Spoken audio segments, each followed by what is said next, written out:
Hello, and welcome to the extra special Halloween episode of the Posts About Ghosts podcast. I am your co host, Chellemo, and with me I have Aidy. Going to be special, all right. How are you enjoying this Halloween, Aidy? You got your candy? Yeah. I've got my jelly tots right here. Jelly tots. Now, tell me what a jelly tot is. I'll have to read it off the packet because I don't really know myself. It's a fruit-flavoured jelly sweet. There you go. Apple, blackcurrant, strawberry, orange, lemon, and lime. Is it at all like a jelly bean? No. Or is it more, can you see, does it look like, I guess they're called orange slices over here. No, they're just little tiny jelly things, but they're not hard. They're soft. Yeah. I think I know. We've got something over here called orange slices, but these are different because they've got kind of like a gritty sugar outside, but they're soft. Yeah, they just have sugar on the outside. Yeah, oh, it does. Yeah. Might be similar to orange slices, what they call orange slices over here. And your country has the super duper special candy that I keep hearing about called chocolate oranges. Yeah. Yeah, I heard those are fantastic. Sorry, I'm still eating this thing. Yeah, they are. They're very nice. I like chocolate oranges. It's orange-flavoured chocolate in the shape of an orange that you have to smack on something and then it'll open up. Like it's got little segments. Yeah. Yeah. We're not allowed to have things that have things inside them over here because they think we'll choke on them. There's nothing like inside a it. toddler. It's just. Yeah, I was going to ask you about that. I know you have something called, what are they called? I believe. Kinder eggs. Kinder eggs. Yeah. They had to specially make those that are pre-cut in half for us because we're a danger to ourselves and others. Yeah. And they're afraid we'll swallow the little toy inside. So they're illegal over here. Right. But, I did get to have a couple of those when I was over there, but somehow missed the chocolate orange. That is on the list. Yeah, there's nothing in it. It's chocolate pieces in the shape of an orange, and it's segmented. Right. It's solid. It's not hollow. Right. Oh, okay. That's why Yeah, I was thinking it was more like a Cadbury egg, like a gooey inside. No. It's solid all the way through. That's why you have to smack it to open it up, because then you break the little segment pieces off. So it's like an orange. It's a chocolate orange, hence chocolate orange. Somebody over here would get sued. Somebody over here would smash their fingers smacking it on something and sue. If you threw it at somebody's head, it would really hurt because it's solid chocolate. It's why we can't have them. I'm sure you could. Probably. I don't really know. I've never seen them over here. What I've actually got today, I've got Snickers and Three Musketeers. I don't know if you're familiar with either one of those. I know what a Snickers is. They used to call them Marathon over here, and then they changed it to Snickers. Three Musketeers is like it's got a very soft. I don't even know how. It's like a fluff kind of thing, but it's more chocolatey than just plain fluff. Like marshmallow fluff. Yeah, something like a fluff, the jarred fluff stuff, but it's like a chocolate color, and it's a light chocolate color, and then the outside is just the chocolate, covering outside over that, but it's all soft all the way through. Nice. Yeah, it is. By the time I guess the day everybody sees this, if they watch it when it comes out, hopefully you will. Well, I'd rather they listen to it. Yeah, that too. Yeah. You could watch it, but you need to press play and then listen to it, because otherwise it's not going to do anything. Yeah, that works. However it works best. Yeah. Are we putting this up on YouTube? I mean, we don't have any video. I would like to do that at some point in the future, but I want to get some kind of of background image going. It'd have to be a background image because I don't go in front of the camera, as you know. Yeah. I'm still working on it. I'm working on getting him on camera for someday, but right now it's a no-go. I would like to get it up on YouTube because I'm even happy for people to put it on at night like I do and then fall asleep.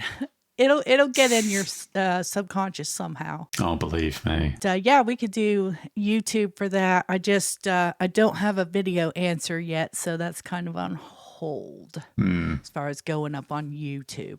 But yeah, that is the plan for the future in some form. I did see an update on the Conjuring House thing with Jason Hawes. Yeah. If you didn't listen to the last episode, Jason Hawes has put up a GoFundMe to try to save the Conjuring House. It was up for auction due to a foreclosure. The owner was having some problems, wasn't able to afford to keep it up, so it was going to be auctioned. At one point in early October, they canceled the auction, and I can't find anything on the internet that says that it's back on. But Jason Hawes did update on his YouTube channel about 3 days ago now. He said that he was really excited. He was feeling really good. He said he had some news that he wasn't able to share just yet going on behind the scenes. So I wasn't able to find anything on the internet to indicate what he might be talking about. And I haven't seen confirmation that the auction is back on. But Jason Hawes also mentioned that there's a lot of misinformation about what's happening on the internet, so it's not really a good time to be digging around trying to figure out. It's kind of like a wait and see.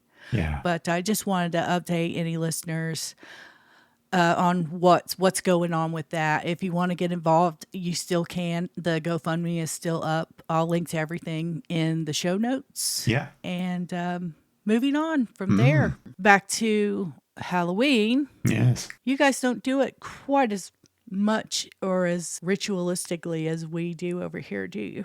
Well, a few years ago, I would agree with that. But these days, it's definitely started to pick up in terms of its popularity. Really? Yeah, I've been going on my daily walk and I'm seeing a lot more Halloween decorations. I'm seeing people actually now decorating their front yard, decorating their lawns and stuff. You know, like you see with some of you guys over there. Yeah. Yeah, it's definitely becoming more, I would say, Americanized over here.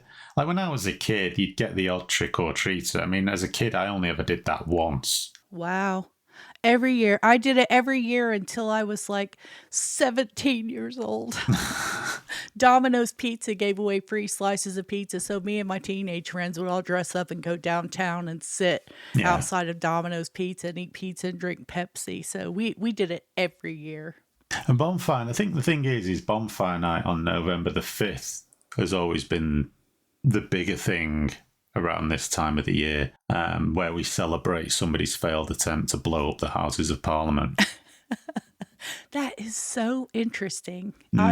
One of these days, I want to learn more about that. Well, it's quite simple. The guy fell asleep, according to some stories. But in any event, yeah, Guy Fawkes was failed to blow up the Houses of Parliament, and then he was put to death. And then we celebrate by lighting a bonfire and throwing an effigy of him on it.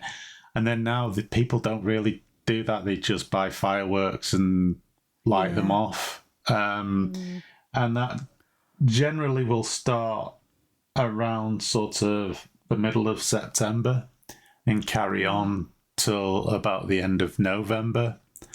So our bonfire night is actually increased in length.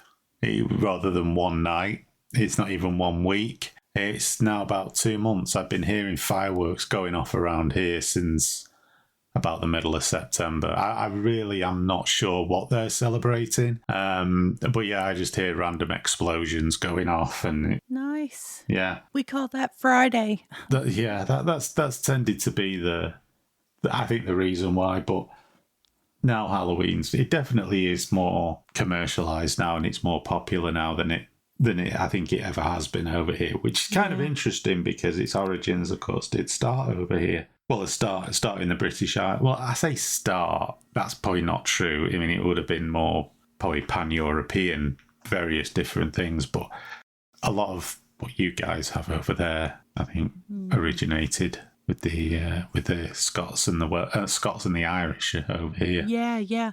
It's said actually it was the Irish, the Scottish, and some of Britain that came over and brought it over. They didn't say which ones from Britain, but they did include.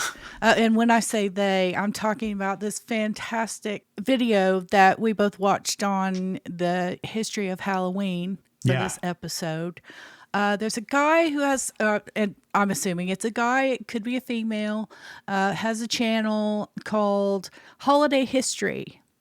And I saw that they had a Samhain. Samhain. Yeah, Samhain. Not Samhain. Samhain. And I've called it Samhain since the first time I saw it. What's going on with these Celtic names? Well, they don't always sound like they appear. Let's put it that way. That's an understatement. Yeah.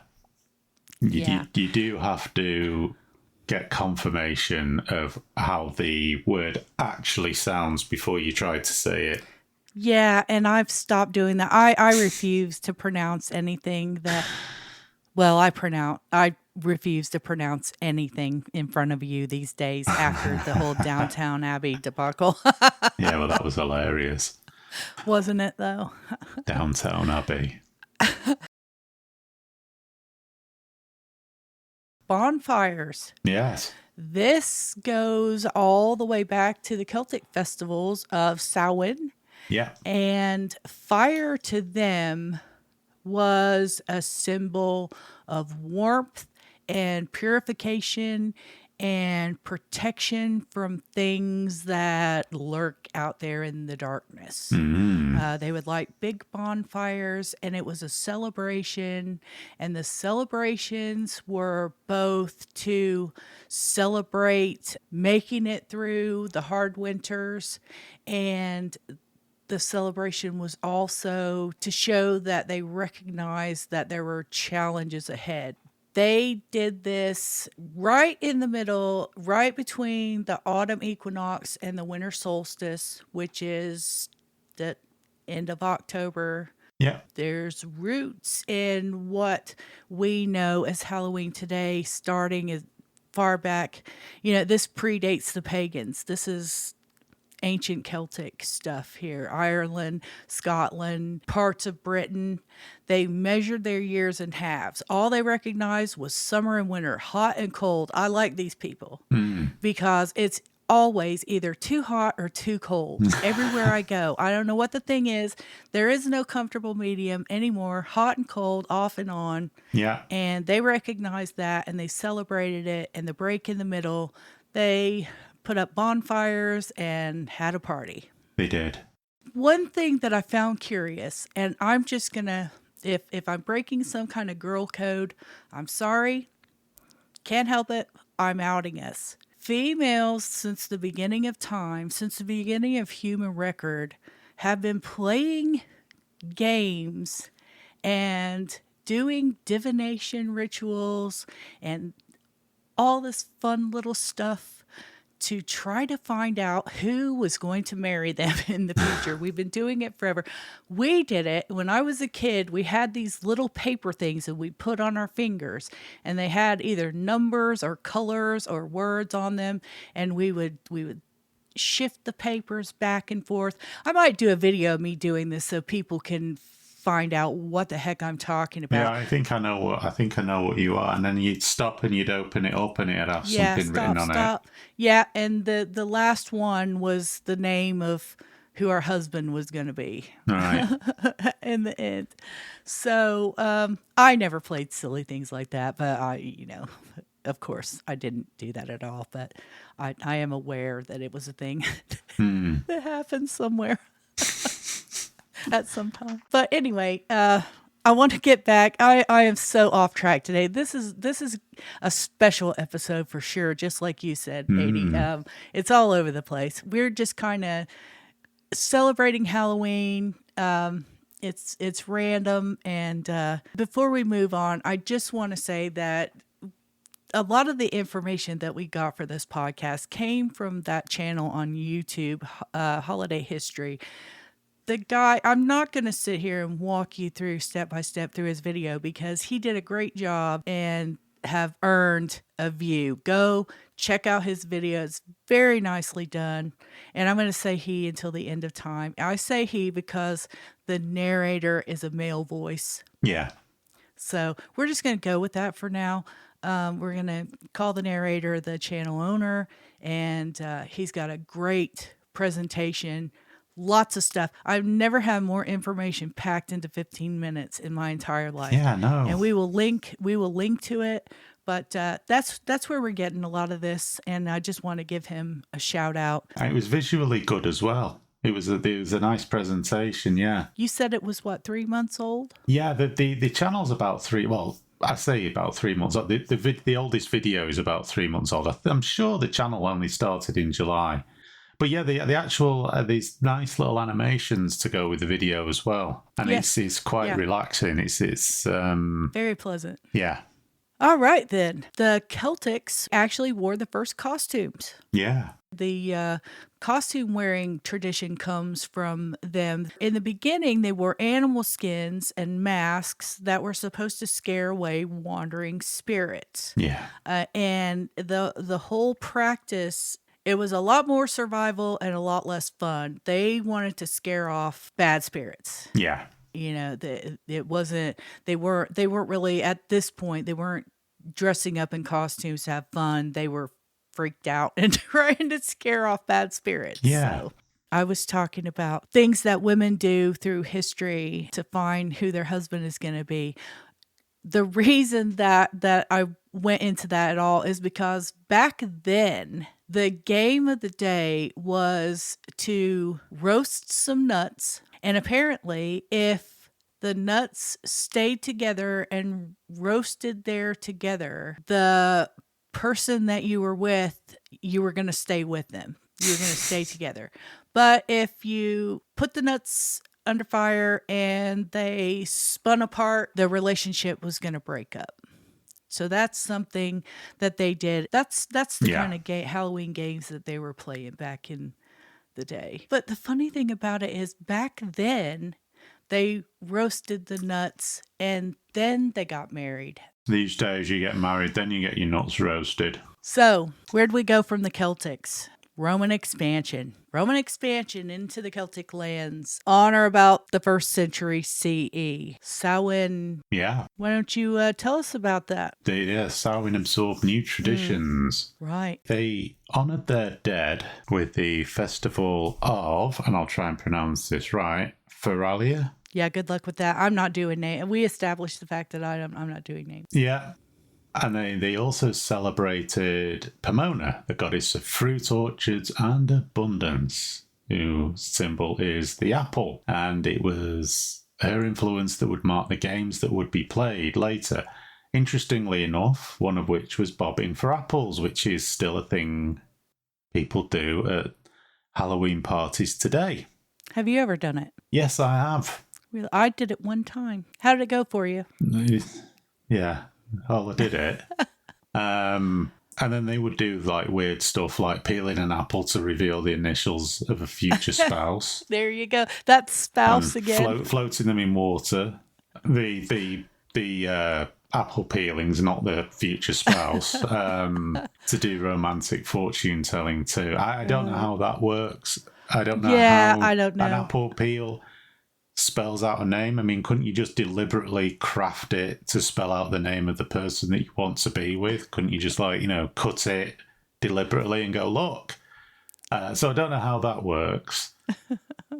I refuse to admit that I know anything about any of this future spouse nonsense. Yeah, I must admit. I mean, I did study classical civilization and part of the Roman Empire, but they didn't really include this bit in the syllabus when I was a kid. Well, you said it all right there, civilized. Mm, This is the uncivilized, animalistic bare minimum of people. yeah. We're on And the yeah, hunt for the mate. it was the fusion of the culture of death and life celebrations all on one night, which Yes. is, is kind of the whole thing traditionally. It's interesting that very sort of divergent cultures celebrate things in a very similar way, Yeah. or similar celebrations. Yeah, I found it very interesting as well that when the Romans did come into the area, the missionaries that came over, they found that the festivals and the local traditions were so deeply rooted with the people that they felt like it would be a mistake to try to defer away from that, and they Mm, just blended into it. They brought, this is what we've got, you show us yours, we'll show you ours, and blend through it all together. Made yeah, 3 or 4 days of it, I believe. By yeah. the 8th century, they were celebrating the 31st, the 1st, and the 2nd of November as well in Mm. combined celebrations. Well, that's it. I mean, the November the 1st is All Saints' Day. So Halloween is like All Hallows Eve, Yes.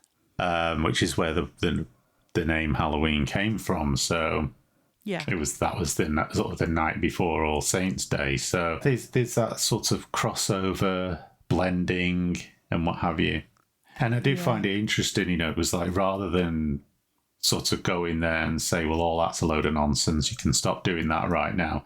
They did Yeah. actually find it easier to sort of integrate the festivals together, which I suppose did help spread Christianity in that area to those Well, people. yeah, I'm sure that made it seem a lot less intimidating to know that they weren't coming in and trying to take away their local identity. Yeah, I'd say it's just kind of an interesting way of doing things, isn't it? As opposed Yeah, to I find it interesting that they had an easier time blending than they do today, actually. A lot of Christian churches now over here, I don't know how it is over there, but a lot of Christian churches over here have sworn off Halloween. They call it pagan. They don't want to yeah, do it. And my nephew's church, where they go, they have something that probably a lot of churchgoers are familiar with, something called trunk or treat, where all the right, church members come to the church parking lot and they do a thing kind of similar to what you guys do called a car boot sale. yeah, They just throw open the trunk of their car, there's candy in, and the kids walk from car to car and they're trick or treating with safe people. yeah, It's kind of funny that you say that Halloween is on the rise over there. It's kind of on the decline over here due to the fact that there are too many adults dressing up as human traffickers these days, you know oh what I mean, god, and trying to blend in. So it's not really safe to go knocking door to door these days. yeah, And people have just turned to other activities for kids, a lot of them. So, yeah, or just go strictly to their own families' homes. I know a lot of people that do that as well. right. So, medieval times. Medieval times and not the restaurant. Yeah, right. I would love if I could be guaranteed that I would live through the experience, if I didn't have to really be in danger, I would love to go back and just spend one day in this particular time in European history just to experience it. I find it fascinating. But yeah, I would have to be guaranteed that I wouldn't get any crazy disease or be killed by the Yeah, ruling elite. that's the initial objective, isn't it? Survivor. Yeah, yeah. So what were they doing with Halloween? Oh well, their communities had a custom of walking from house to house, offering prayers for the dead in exchange for soul cakes. Right, soul cakes. Yeah, cakes were charity, but also if enough cakes were eaten, the soul was lifted from purgatory. A thing called souling. I tell you what, we're going to do this. If we're still doing this in a year, I'm going to make soul cakes. Well, I want to know what they taste like first. You're not going to make soul cakes? I can't cook. And if I made a soul cake, believe me, the people would be experiencing the afterlife. Drop it in the toaster. Yeah, no. 'Cause I recently dropped a boiled sweet near enough into a toaster the other day, so Oh don't. no, that Yeah, wouldn't be good. that would not be. That was nearly not very good, believe me. Well, if I will make some soul cakes and I'll send you some in the post. Just look for Nice. them. You might get them in a couple years. Yeah. But I the way I look at it, if they give your ancestors credit for how many soul cakes you can eat to get them out of purgatory, I could probably eat enough soul cakes, depending on if they're like cookies or it depends. If they're great, I could probably save my whole ancestry from purgatory because I can throw down with some sweets. Yeah. But if they're gross, I don't know. We'll have to reevaluate. But yep, we're gonna do that next year for anybody that's with us, that's still with us. It'll be just for you guys. Lovely. Yeah. So the jack-o'-lantern came from medieval times as well. It did. It did. Yep. Children carrying lanterns made out of hollowed turnips because we didn't have pumpkins over here, Yeah. I believe. Seems so small. Well, some can get quite big, some of them. But yeah, they had the faces carved in them to ward off spirits. And of course, that was a direct link from that to the modern day jack-o'-lantern. Yeah. Is this when what's his name? It's always Jack. Yeah, Stingy Jack. Stingy Jack. Is this when he came about, or was that Well, that was the part of the Irish and Scottish tradition that was brought to America. Yes. And he was a trickster who bargained with the devil and was Yes. doomed to wander the earth with only a glowing hole in a hollowed out vegetable called a jack-o'-lantern.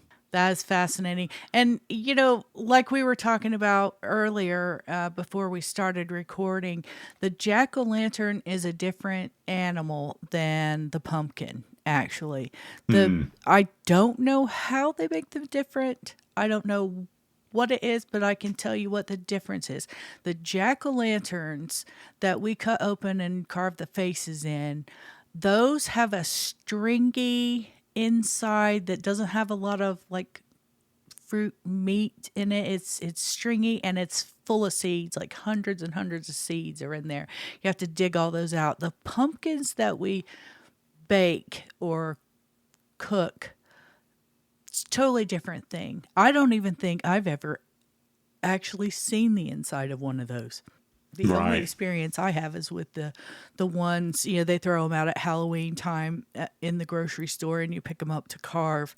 That's the only experience I've ever had with pumpkin. Now, I've eaten pumpkin pie, but it, like every other bit of my food, came from the pumpkin pie fairy at the store, Yeah. not me actually cutting open a pumpkin and doing it myself. That's a little above my pay grade.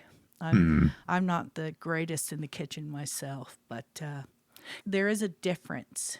Yeah. And I guess it was the Irish and the Scottish that brought Stingy Jack over here to Yeah. us in America. Yeah. And the Americans brought the pumpkins into the mix. Yeah. When it came over here, they showed the Americans the traditions that they were doing with the turnips, hollowing out the turnips, and told the stories of Stingy Jacks. And the people over here said, hey, we've got these big things that Yeah. are pretty easy to carve on and hollow out. And they showed the Europeans the pumpkin. Yeah. And it is pretty much the symbol of Halloween today. The black cat, the witch, and the pumpkin. That's right. And then the Americans also incorporated the celebrations into the fall festivals that we had over here, like barn dances and things like that. All that kind of just fit into a nice little spot there in the fall celebrations. So Well, of course, then back over here in the sort of medieval age was where the mischief kicked in, like overturning yeah, wagons and leading off people's animals into different pastures from where they were. It was good natured. It was yeah. tolerated. It was good natured, and that sort of went over to America as well. Yeah, they put up with it because it was they were kind of good natured about the celebrations, and they knew the kids were just having fun, and they kind Yeah. of put up with it a little bit, but it did begin to shift a little Yes. bit away from destructive activities. Was that when I guess they would go door to door and the people would give them treats? Yeah, which was sort of the origin of the whole trick or treating thing. Yeah. And then, of course, you had the whole sort of weird relationship ceremonial thing, again involving nuts getting roasted. Why? I don't know. Same philosophy as before.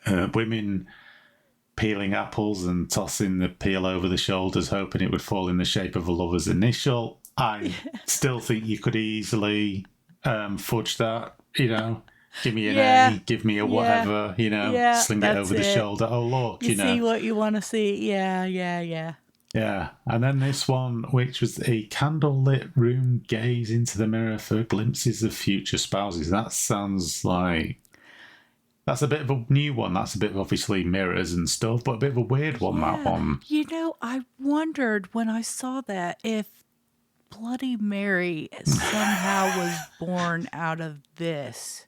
They probably started off, and I don't know how far back Bloody Mary goes, to be honest. Bloody Mary probably predates the Yeah. story of her, but I bet you the mirror part has some roots here because they were probably all a bunch of teenage girls in a dark room with a candlelight, and they're looking in a mirror, and it's been scientifically proven that if you have a certain lighting and you stare into a mirror, you will start to hallucinate, Mm, even up to your own face changing. So I'm saying one of the girls saw a shadow, weird thing in their face, and Bloody Mary all of a sudden appears in women's bathrooms all over the yeah. world. I'm putting my money there. Yeah. I think there's a connection. But that's neither here nor there because Halloween becomes a national holiday in the United States. It does. It never did here. No, and No. I don't think it's necessarily a national holiday, so to speak, as far as government workers taking the day off and, paid holiday. I don't think it's gone that far. It's just something that is absolutely traditional. That is done. Everybody does it, and it's kind of recognized as a holiday. Nobody's getting extra money today for No. working on the government's command, but it is highly practiced here. Yeah. And in the beginning, when they first decided to do this, a lot of it was because community leaders were trying to calm things down with some of the destruction you were talking about, like leading people's animals away and knocking their carts over. They wanted to bring it back to safe activities. So the community leaders get behind it. They say, okay, let's do trick or treat night. Yeah. Standard store bought decorations become a thing because the community leaders are saying, hey, let's have parties at home instead of going out and bothering other people's things. By the 20s or 30s, the kids were doing the trick or treat and, trick or treat, smell my feet, give me something good to eat, all that good stuff. And it just became a thing. Yeah. So from the Great Depression to just after World War II, it kind of died down. Nobody's in a holiday spirit, and there's a sugar ration. So Yeah. that really put a damper on the celebration for that period of time. But after World War II, it picked up, And that's when your American candy makers got involved and Halloween became commercialized. The Yeah. individually wrapped candy bar came onto the scene. Then in the 20th century, you've got the horror films. Yeah. Haunted house attractions become a thing. Costume parties for the adults because we never really grow up, do we? No. They become a bigger thing, and that's pretty much where we are today. That's what it looks like. Adults have Yeah. costume parties, kids have trick or treat or trunk or treat at the Hmm. churches, different things. You guys are getting on board. That's fantastic. Yeah, definitely. It's very notable, even in my sort of lifetime. It was the odd thing. It was more associated, I guess, when I was a kid, more with the sort of scary movie type stuff. Yeah. But definitely now, like I was saying, just going on my sort of daily walk in the morning and just walking around and seeing that there's far more houses with decorations in the windows. Even sort of decorations on the walls and even in hedges. And also, like I say, you've got like there's one in particular where there's a skeleton sat in a lawn chair on the rounds, but there's a lot of other stuff as well, and there's a lot more parties going on now. Yeah. There's a lot more trick or treaters as well. I mean, in the past literally could go like year after year and there wouldn't be one single trick or treat around here. Now they're the multiple times they're around, at night. Yeah. There's far more of them now than there was. Right. Now, do they have over here? We have a thing. If you're participating, you leave your porch light on to let kids know that you have candy. I believe so. That has either was or is or has become a thing over here. It's Yeah. certainly something I am familiar with that porch light. Yeah. And I guess it was an indicator to say, hey, just I don't want to partake, so don't disturb. To the old, Yeah. That's then when you get your tree toilet papered over here. yeah. I mean, I think as I say, it's becoming more increasingly like that here. In terms of certainly the number of kids partaking in it. Are you familiar with TP in the trees? Oh yeah. I mean, what I haven't experienced myself, I've certainly seen on television. But yeah, I've seen that sort of massive streamers of toilet paper. I was out one year and this teenage kid, came into the gas station that I was at. It was Halloween. And he bought the biggest pack of toilet paper the convenience store had in stock. And he takes it up to the cash register, and I'm there waiting in line behind him. And the lady at the register just looks at him. You know what he's going to do.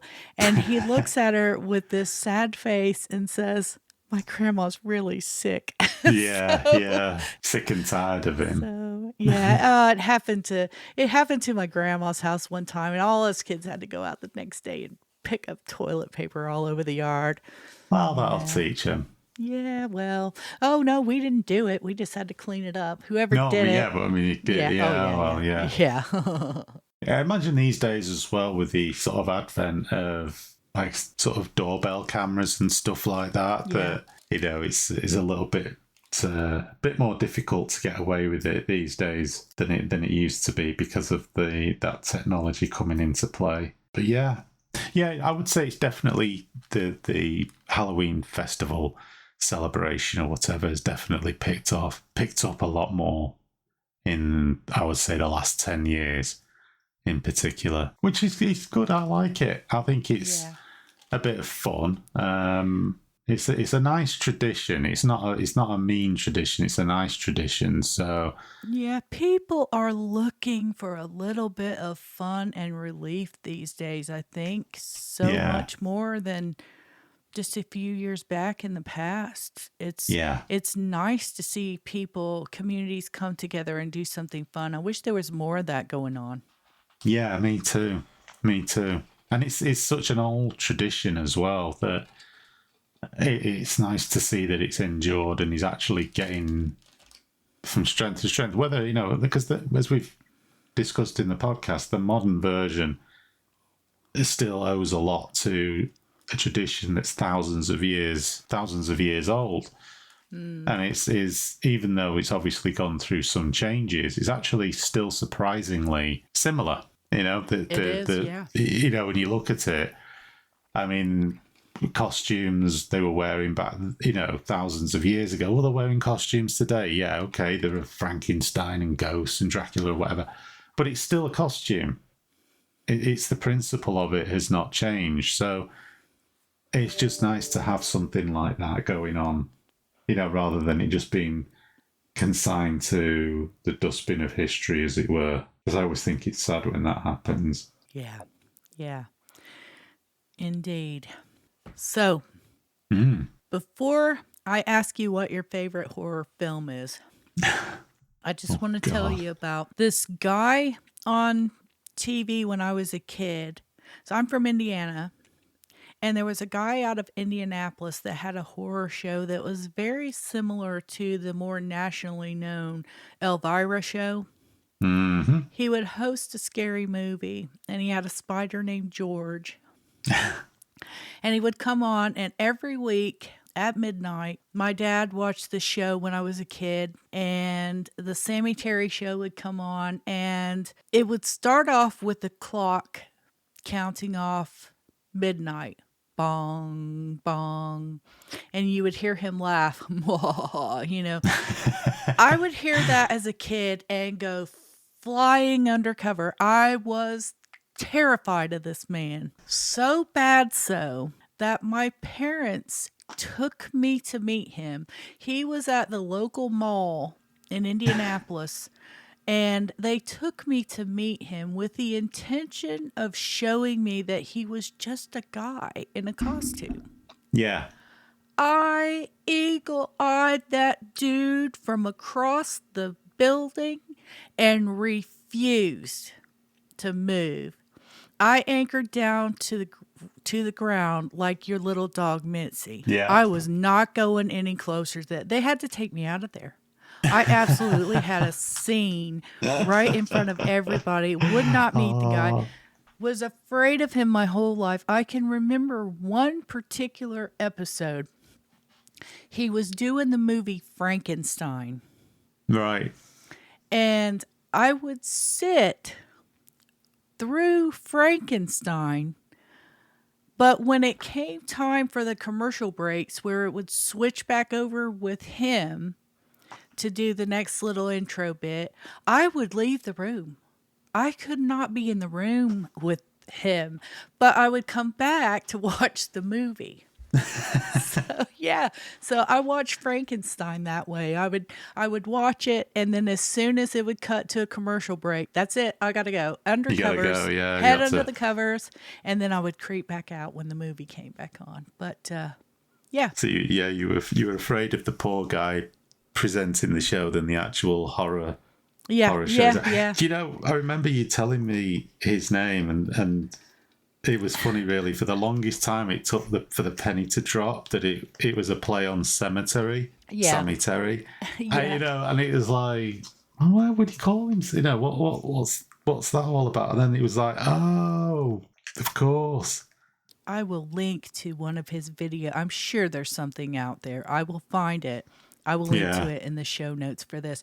The guy, he wore, I don't really know exactly what he was supposed to be. He wore this like cloak thing, and his face was painted white with black around the eyes. He's supposed to be like a ghoul. He sounds like he's supposed to be a ghoul or something. Something like that. You know what? I say he had a white face because I had a black and white TV. I'm just looking here at Turns out do he's you know not. the guy? His name was Robert Carter. Right. And his, he was Sammy Terry. I'm just going to shoot you this. But it appears to be that he was green with black around the eyes, and his cloak was red. It had a hood and a cape. Yeah, I can see that now, yeah. Kind of. Yeah. It's just sort of like... And there's George in the picture. Yeah. I'll put this stuff up in the show notes for everybody. Yeah, just looking at it now, yeah, it's kind of like, is he a ghoul? It's just kind of a Yeah. scary. Yeah, he was just scared. He was terrifying to a 5-year-old. Yeah. So I remember he was on the night that I had a slumber party for. Is he wearing marigolds, by the way? I don't know what that is.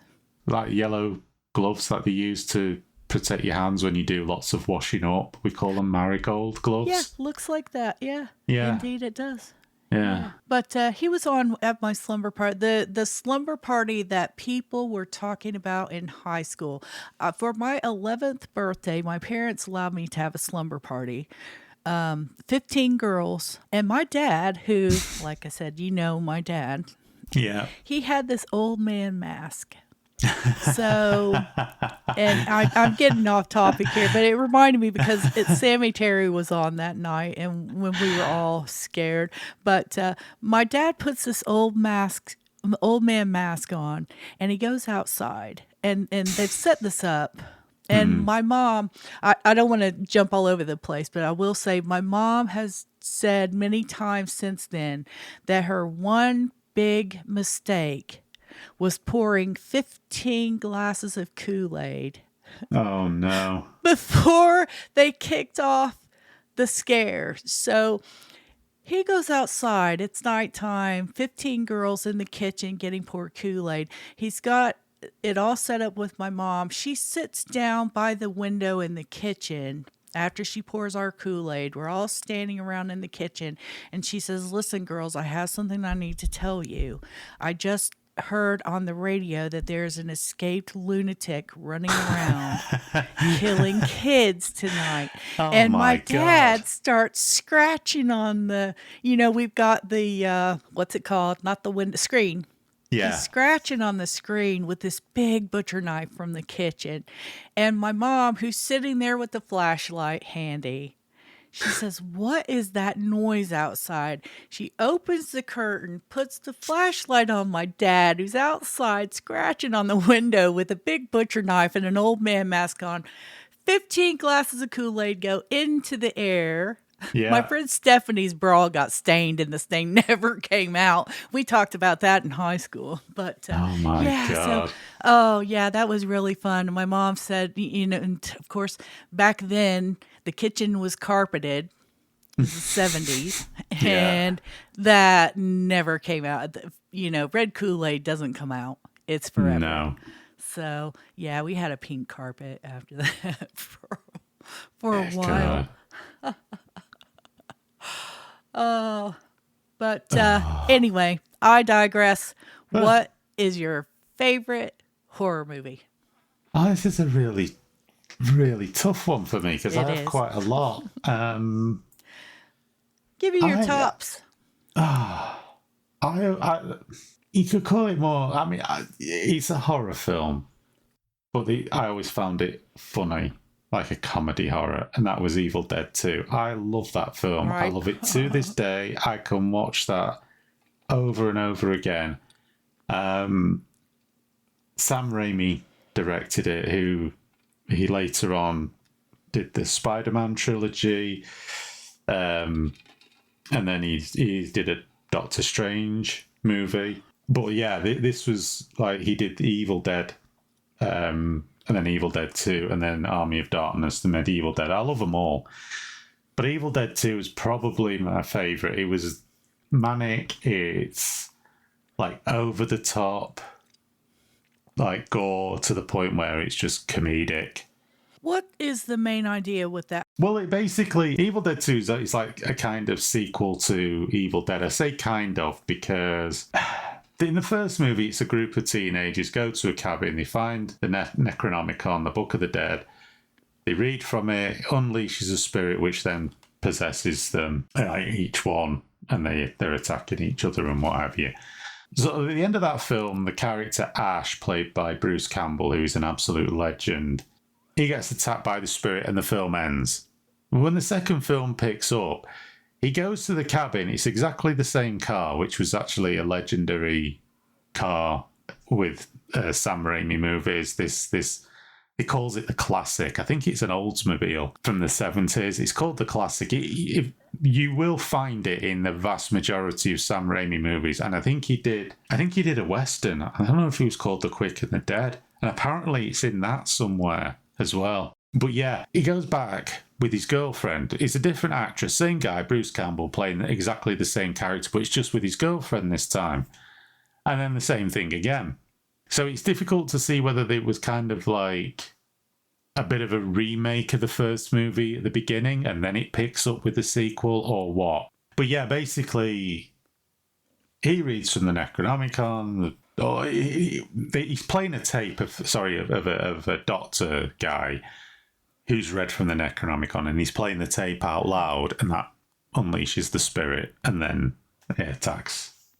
He turns his girlfriend mental. She goes after him. He kills her. I'm watching that this year. Knocks her head off with a shovel. Buries her. And this is all done in seconds, by the way. Literally, how it's shot is... It's how it's shot is how I love it. It's nuts. So he swings the shovel, knocks her head off, and in the same action as the shovel goes towards the camera, when it pulls back, it's the act of him burying a body. There's no cut. Right. There's no like him sat in horror of what he's done. Literally straight away he's buried a body, and then he has this brief moment where he says a name. He goes, "I ho, Linda," and then all hell breaks loose again. She comes out of the ground, and is attacking it. It is nuts. It's like an hour and a half of absolute insanity. Then these other people turn up. And then ultimately, everyone dies apart from Ash in both movies. He somehow survives. In this one, he ends up chainsawing his own hand off because he gets his girlfriend's severed head, bites his hand, that then starts to turn evil. He chainsaws his hand off. His hand then proceeds to attack people. Bit of pain, just like a general pain in the arse. Yeah, it's nuts. And then he attaches a chainsaw to where his hand used to be. Yeah. Right. Yeah. He's in the... yeah, I mean, as he's chainsawing his hand off, the blood's spraying in his face, and he's laughing, saying, "Who's laughing now?" Right. As he's doing it to his own hand. Doesn't pass out through loss of blood, never goes into shock. Right. Yeah, he's a master of engineering as well, Ash, because he creates a chainsaw hand arm attachment, right?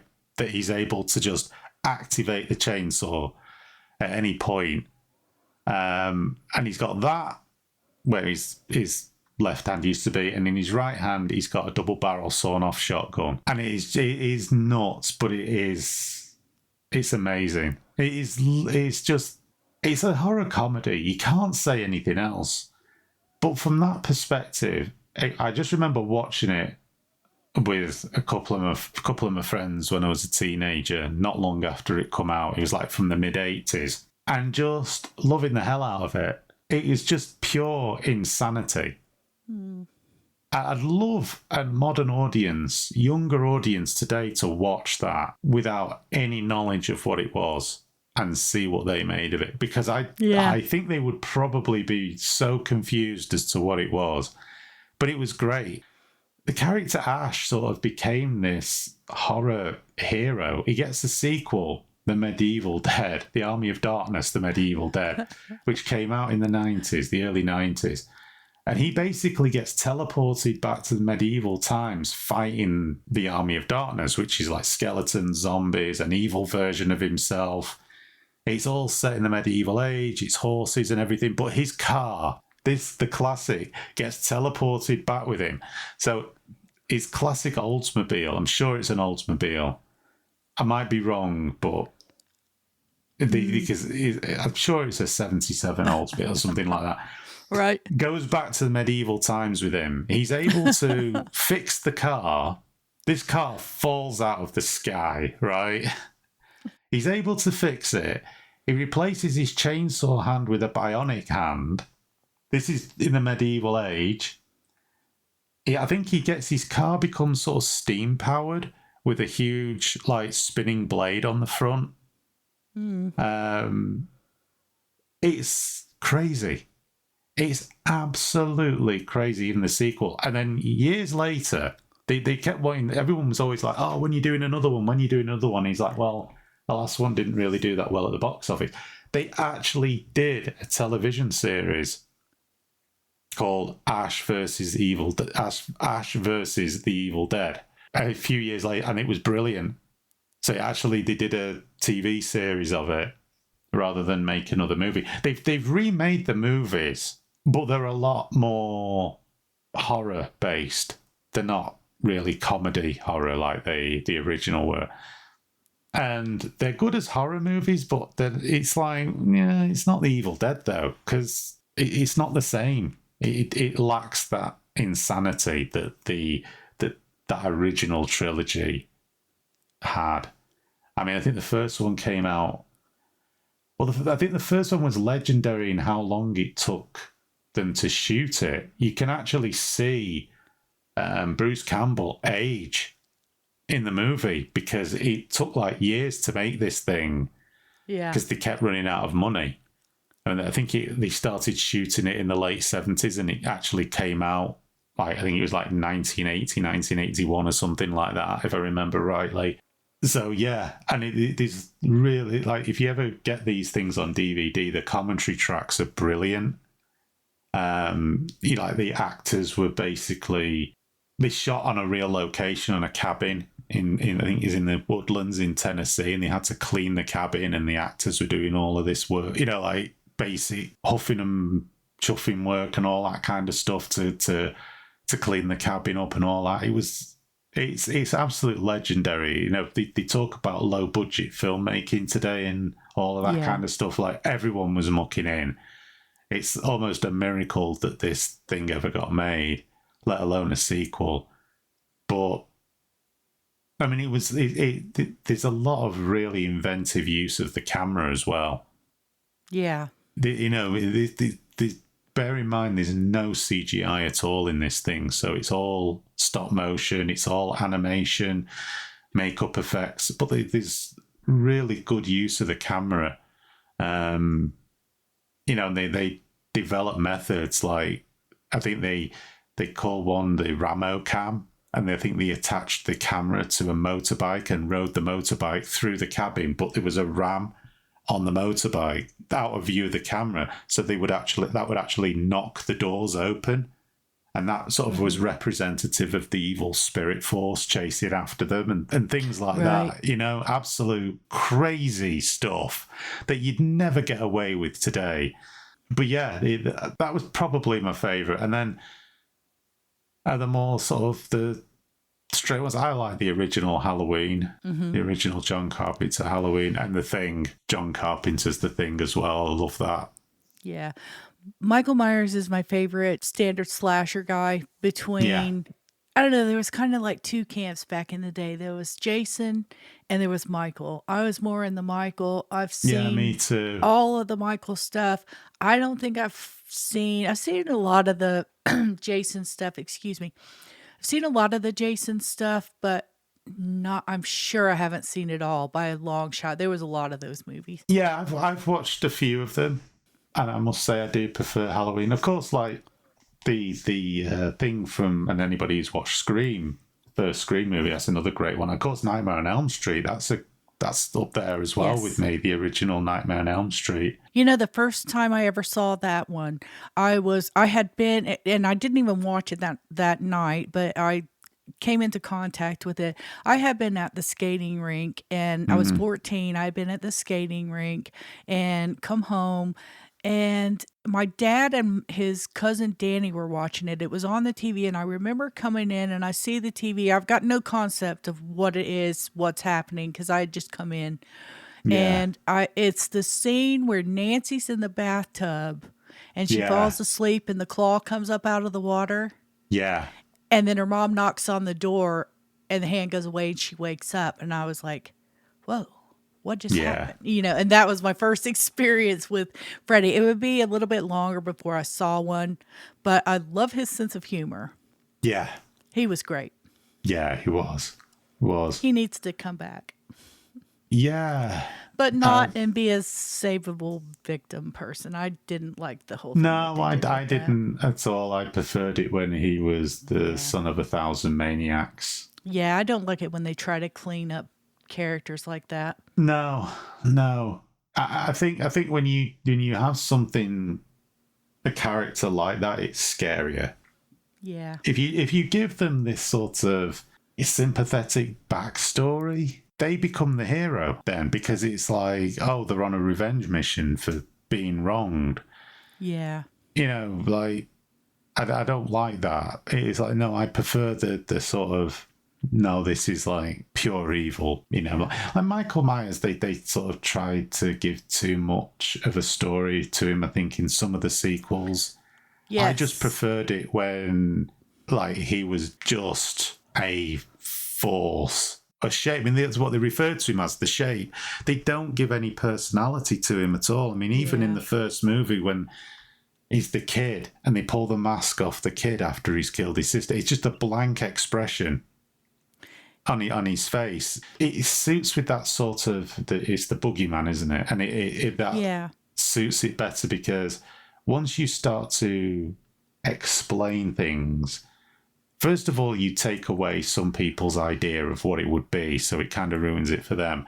But then at the same time, you humanize something, and then when you humanize something, to me, it becomes less scary. I preferred him when he was more sort of like, just, like I say, they refer to him as the shape. It's just a force of nature, almost. To me, he was best when he was everybody's monster. Yeah. There was a thing with the sequels where they started tying him to a mission against his family. And all of a sudden, even Jamie Lee Curtis said herself that took him away from being somebody that could be looking for you, because the audience is like, well, I'm not his sister, or he's not my brother. And she said, so when she had the chance to go back and retell the story as if he's been in prison this whole time, not even thinking about her, and he's still ruined her whole life because she can't stop thinking about him. That's right. That puts it back in a situation that could happen to anybody. She said she thought that was great, and I liked the way they did that. I'm not going to say that I was complaining about the original movies. I absolutely love them. Yeah. It didn't dawn on me to do it a different way at the time, but when they did, it made a lot of sense, and it did make it more scary to know this is not a guy with a mission against his sister. This is a guy that just thought it would be cool to kill a bunch of people, and did, and it could have been you. Well, that's it. It's the randomness to it, isn't there? Yeah. And he totally destroyed her life without doing a thing or even giving her another thought. Yeah. I mean, there's that bit, isn't it, in the original, where there's that kid runs into him, like, on the street, and he doesn't do anything. You know what I mean? There's that sort of randomness to it, where he doesn't even see. I don't even think he's like kind of looking above the kid, isn't he? A kid sort of runs into him, and it's like he doesn't even register. Yeah. There's that. When he's got you in his sight, he does that head cocking thing. Yeah. Like he's curious, like you're a bug or something, and he's watching you. Yeah. And there is that sort of scariness where he's more of a big deal to you than you are to him. Yeah. That kind of thing. And that came into play in the end of the first redo, the first of this last trilogy of redo, where she's got him down in the basement and she's looking at him through bars, I think. Yes, there's like a trap. There's a tense moment. Yeah, there's a trap. And there's a tense moment where he has every opportunity to say something to her. Yeah. And he doesn't say anything. And I think that was done so well because to have him speak to her Yeah.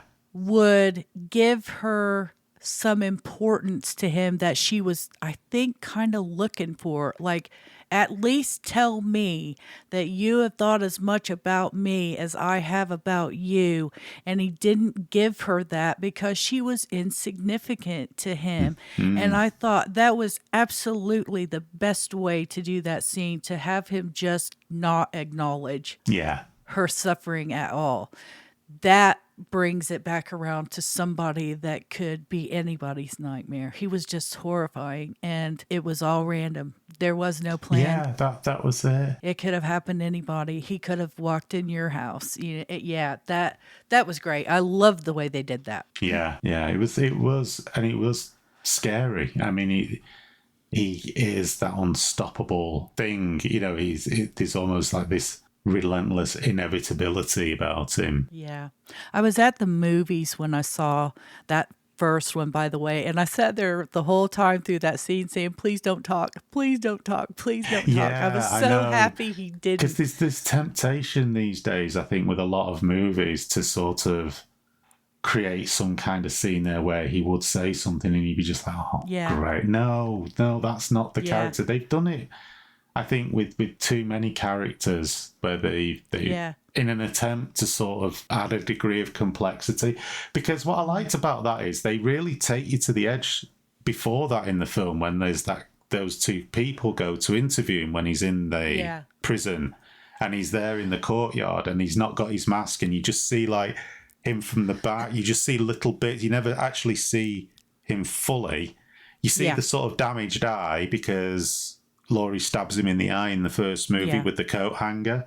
Yeah. You see that part of his face and you see him from behind and they're talking to him and they're goading him and it's like all of the other prisoners start like creating and playing up and making noises and he just stands there, doesn't, completely like not oblivious to them, but he's almost like he knows everything, he senses everything, he's taking everything in, but there's no reaction from him at all.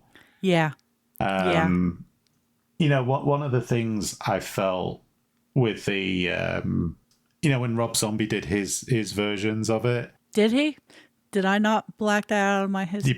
Yeah, they did though. He sort of like, he was from this abusive, broken home, and it was like, I won't say he was a normal kid, but do you know what I mean? Like your intro to Michael Myers is through the mask as a child. He stabs his sister to death, and then it's the blank expression, and then the sort of music starts, credits. Then he's off in an institution. Yeah. And then he escapes and comes back and starts killing everyone. In that, they sort of have this whole thing of where it was, I don't know, I didn't take to that at all. They sort of give him too much of a sort of human element to it. I just preferred the fact that he was a vessel, for something else. And that was occupying his like a human form or a human body. Because at some point, he must have been a normal kid before that night. Yeah. Did they not make reference to that in Halloween? I want to say it was 6, because Halloween 5 was the second one with little Jamie in the clown costume. And I believe at the end of 5, he escapes from he's just gone. There's a guy in Halloween 5 that goes through, and I hope I'm getting the number right, but he goes through and all you see is his cowboy boots. And then at the end, Michael breaks out. He breaks Michael out and they go, and that's just the end. So until the next one came out, there were a couple of years, I think, in between A and B where they didn't explain who it was that broke him out. And then it turned out to be Loomis's boss. Do you remember him? Yeah. Who I guess Now, I don't know. I'm not sure. And if anybody listening knows, pop it in the comments on X because I can't remember if he had already been corrupted before he killed his sister or if they took a kid who had it in him to kill his sister and put the demon in him. But there was something about Samhain Yeah. rituals in Wasn't that it the Mark of movie. Thorn or something? Yes, it was the Mark of Yeah. Thorn, the thing that looks like a four to me. Yeah. Yeah. It's like a Yeah, runic symbol, isn't it? yeah, yeah. Yeah. Yeah. You see, that was the So, thing. I enjoyed them, but I just preferred the kind of mystery. I preferred that. I preferred just how he was introduced in the original film. I didn't want to know anything else. I could yeah, assume that he wasn't that much of an odd kid before that night because hmm, why would he have been left alone with his sister? You know, if he hmm. had psychopathic tendencies, he wouldn't, would he? You know, he No, something happened, he snapped, and he whether he became possessed or whatever. hmm, That's for you to sort of think of. He yeah. he's just like he is an entity. Yeah. You know, Hitchcock was really big on letting the audience figure out the ending. Yeah, And I kind of like that with Michael when he's just standing there with his parents. I know the scene you're talking about, and he's just like, lights are on, nobody's home. yeah. You know, he's there in the clown outfit, and they take the mask off, and he's just like an empty Yeah. expression on Like his thousand face, yard and he's stare. Yeah. yeah, Yeah. and he stood there with the knife, Hmm. and then that's when the music kicks in, and then the film starts. Hmm. I just I like it when it's very ambiguous. I think Yeah. there's just something better about it when it's like that. I start to sort of like it. Oh, you're over explaining it. You're overcooking it now, and I think you lose quite Yeah. a lot when you do that. All right.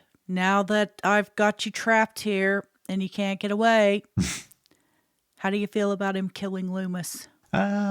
Because there was a Ah, time that I would have thought that was a little wrong because I feel like they had a relationship. But then when mm, you consider the fact that he was without agenda, it yeah, makes sense that he would kill Loomis. He was no yeah, more important to him after all those times of Loomis exactly. trying to reach him. He was no more to him than Laurie Strode was. Exactly. Yeah, I would have to say the same thing. Again, it dials into the risk of humanizing somebody. Yeah. He's not like an attack dog. He's just the thing that just goes from point A to point B, and if you're in between, you've had it. Yeah. Like that's what it is. As he's going sort of around killing people, it never came across to me that he was anything other than like an opportunist. Like he Hmm. came along, you were there, boom, you're dead. Yeah. Because think about all of the other people he walked past. Did you see what I mean? It's Yeah. like yeah, I agree. I don't think that Loomis would have moved the needle because I don't think Hmm. anybody does. There's nothing there. I mean, he actually Yeah. alludes to that himself, Loomis, doesn't he? Yeah. He alludes to the fact that there's nothing there, that Yeah. he's just a vessel, that there's no humanity in him at all. Acknowledgement would be a human trait, like recognition even would be a human trait. So, yeah, I think like Loomis is in the way, Yeah. just he's there and therefore he's going to take him out. I don't think there was anything special to be attributed to that at all. And that suits the character that they built. Yeah, and even the way they did it was very vague as well. They left it to audience interpretation because they were outside and Loomis is telling whoever it is. I've seen so many, they all blur together, but I Yeah. remember he's outside and he says, you guys go, there's something I got to do. And he goes back into the building where Michael is in there Mm, and then you hear him scream yeah. and we hear that he's killed. So in that moment, I'm wondering, did he go back in there to surrender himself to Michael? Or Who did he go back knows? in there with the intention to try one more time to reach him and Michael killed him? And that's the thing that they left me to decide. And I like it when I Yeah, have more freedom to enjoy the movie the way it touches me, if you know what yeah, I'm saying there. I love that. I love that Hitchcockian you figure it out kind of thing. because it's like I said, if you go and explain it, you're always going to disappoint somebody because they're going to have Yeah. their own Right. interpretation of what they think happens. And when you sort of make it, this is the actual thing, this is canon, yeah, people are going to go, oh, don't like that. Yeah. That doesn't resonate with me. And once that happens, you've lost your audience. So yeah, I do feel that it's the sort of less they explain it, the better it is. Plus the fact, like you say, I mean, I just like the idea of this unstoppable force. That's scarier to me than over explaining something or giving somebody a very elaborate backstory. I just prefer it. It's not necessary. Yeah, yeah, it is. It is. I can scare myself better than anybody on the planet can scare me, believe it. Yeah, I yeah. am terrified of demons. We'll get in an upcoming episode of Posts About Ghosts. I want to find a good urban legend that's got a real bona fide demon in it, because that is the scariest thing in the entire universe to me. More scary than falling in a black hole. Yeah. The only thing worse than that would be falling in a black hole and finding out that that it's full of demons. Yeah. Yeah. So I wanna tell my demon story and talk about that a little bit coming up. But yeah, I can do a pretty good job at scaring myself, so I like it when I have the freedom to do that. The only thing scarier than scaring myself is when I'm hit by the unexpected. That shocks Yeah. me. Case in point, I was about maybe 12 years old the first time I saw Psycho. And I have had nightmares about that old woman up in the chair all my life, because there was nothing scarier to me as a 12-year-old girl to find out that all that time Yeah. it was Norman in a dress. Yeah. Something about seeing that shook what I knew as reality, Yeah. because I was sure that it was either an old crazy lady. I never put that together, that he was all of it. And something about that was terrifying. Something about realizing that reality is broken is really terrifying. Yeah. Yeah, definitely. Well, Yeah. we talked about Halloween, We did. and then we talked about Halloween. We did. Are we done? I think we are. Are you guys putting out candy this year? You doing the door-to-door thing? Probably, yeah. I won't be. Right. I won't be trick or treating, but yeah, we'll probably put something out. We usually do. Yeah, that's cool. Yeah. That's really cool. Any of the kids going out, or do you know? I have no idea. All right, then. We don't have the nephews. It's their mom's week. Coming Friday. It'll be her turn to pick them up on Halloween. So I believe she'll be taking the boys out. Right. So I don't know what they're dressing up as or where they're going, but I do know that they'll be partaking. Yeah. And the others will be getting the extra candy this year. I'll have to buy my own.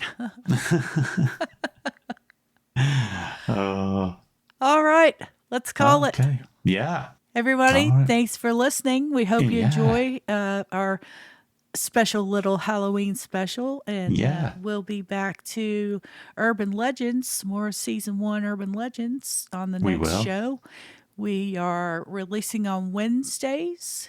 Yeah. And we hope you subscribe. We are now on iTunes and Podcast Addict. There is an RSS feed, and you can also listen right on the website. We do have a kind of a landing point for anybody who just has nowhere else to go. You can hear it on the website itself.